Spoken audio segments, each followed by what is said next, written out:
இனிமேல் வாழப்போகிற வாழ்க்கை. நிறைய பேர் யூத்துக்குள்ள என்ன பிரச்சனை இருக்குன்னு தெரியுமா? என்னுடைய எதிர்காலம் எப்படி இருக்குமோ, என்னுடைய படிப்பு எப்படி இருக்குமோ, திருமணம் செய்த வாழ்க்கை எப்படி இருக்குமோ, திருமணம் செய்ய போகும் வாழ்க்கை எப்படி இருக்குமோ, நல்ல மாப்பிள்ளை கிடைப்பானா, இல்லை நல்ல மனைவி கிடைப்பாளா, நான் பட்டிருக்கிற கடனை எப்படி தீர்க்க முடியுமோ முடியாதோ என்ற துக்கத்தோடும் கவலையோடும் ஒரு கோழையை போல, வழியே தெரியாத ஒரு சின்ன பிள்ளையை போல நீங்க தவித்துக் கொண்டிருந்தாலும், என்றைக்கு கர்த்தர் சொல்லுகிறாரு, நான் உனக்கு கட்டளை இடவில்லையா, நான் உனக்கு கமாண்ட் பண்ணேன்.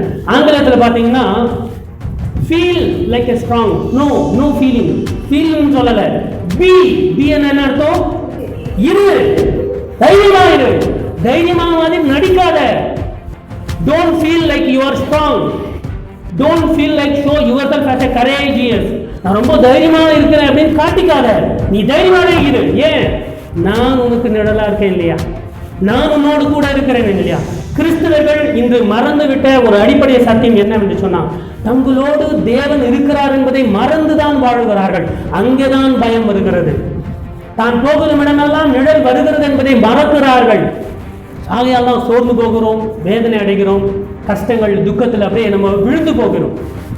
இன்றைக்கு தேவஜனமே கர்த்தர் சொல்றாரு, பி ஸ்ட்ராங், திடமனதாயிரு, பலம் கொண்டு திடமனதாயிரு, திகையாதே, கலங்காதே, நீ போகும் இடமெல்லாம் முன் தேவனாகிய கர்த்தர் உன்னோடு இருக்கிறார்.